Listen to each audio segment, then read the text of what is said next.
jam tin nyen kwa nyayo gwa kai cha kong moy kai chi an ye jam tin nyen un banya gong chek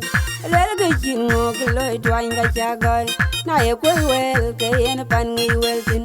kanun wa na le je lo li wa kol chen toin sos ku toin nas ku toin is rag dia ke twain ke loyen kamata kwel jog ba ma chol pagagir toin sos ku toin nas ku toin is rag dia ke twain ke loyen kamata kwel jog ba ma chol pagagir gwang mangi wel cha kwai kangai wel cha kwai wal la kwai wal makor gwang mangi wel cha kwai kangai wel cha kwai wal la kwai wal makor Long the lel ganun wa malel ding tu beria nyarun bayang gong bar long the lel ganun wa malel ding tu beria nyarun bayang gong bar ki ti chue wi ban to kangong yin ka keng nim ka ke twain muk sulin na ke twain ke loyen ki ti che kan go chir kai wa we yar ka keng nim ka ke twain muk sulin na ke twain ke loyen ki ti chue wi chir kai wa we yar ka keng nim ka ke twain muk sulin na ke twain ke loyen du ben jaw ma yin du ben jaw che di ju be rai ok du ben jaw na yin du ben jaw che di ju be rai ok la ngu man kila tor kalwain ko an num ga yek dang la ngu man kila tor kalwain jang an ken ma yek dang la ngu man kila tor kalwain ko an num ga yek dang la ngu man kila tor ka yuir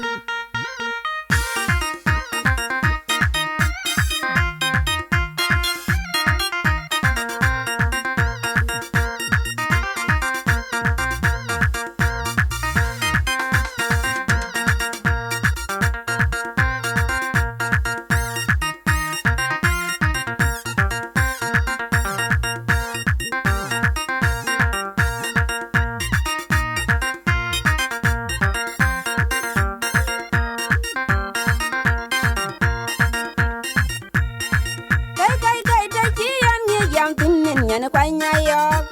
gwa kai cha kong moy kai chi an ye jam tin nyen un banya gong chek le ge chi ngo ke loy twain ga cha gai na ye kwe wel ke en pan ngi wel tin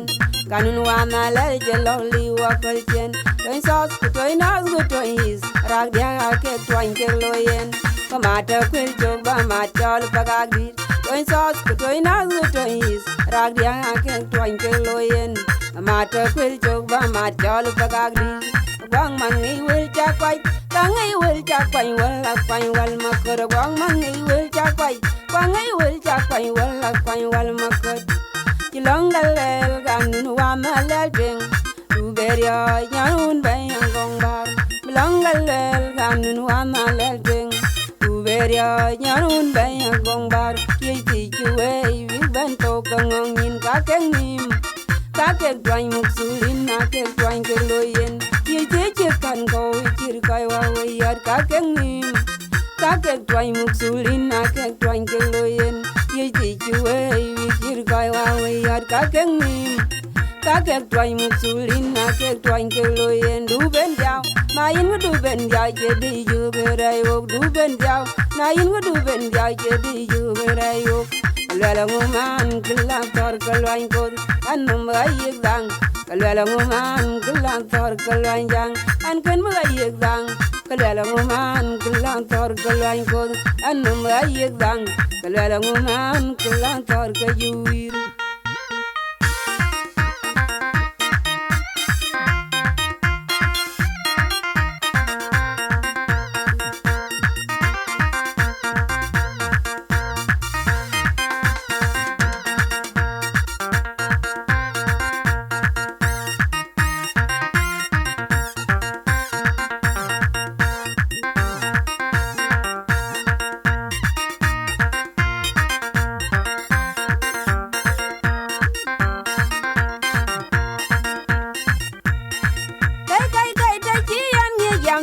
nyen kwa nyayo gwa kai cha kong moy kai chi an ye jam tin nyen un banya gong chek le ge chi ngo ke loy twain ga cha gai na ye kwe wel ke en pan ngi wel tin kanun wa na le je lo li wa kol chen toin sos ku toin nas ku toin is rag dia ke twain ke loyen Kamata kwil jog ba mat jol pagagdir. Toin sos ko toin nas ko toin is. Rag diang aken toin ke loyen. Kamata kwil jog ba mat jol pagagdir. Gwang man ngi wil chakwai. Gwang ngi wil chakwai wal akwai wal makor. Gwang man ngi wil chakwai. Gwang ngi wil chakwai wal akwai wal makor. Chilong dalel ganun wa malal ding. Beria yanun bayang gongbar Belangalel ganun wa malel ding Beria yanun bayang gongbar Yiti juwe wiban to kangong yin kakeng nim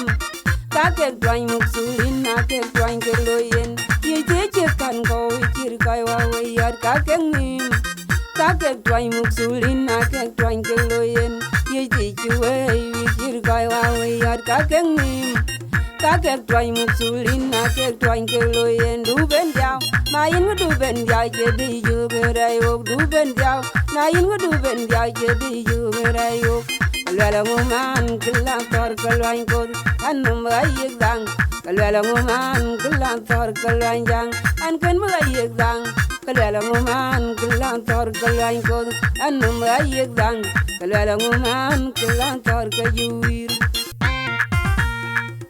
Tuku DJ Mario Malwan Madi Panan Kabira Kwan Ko Nyan Kwen Geret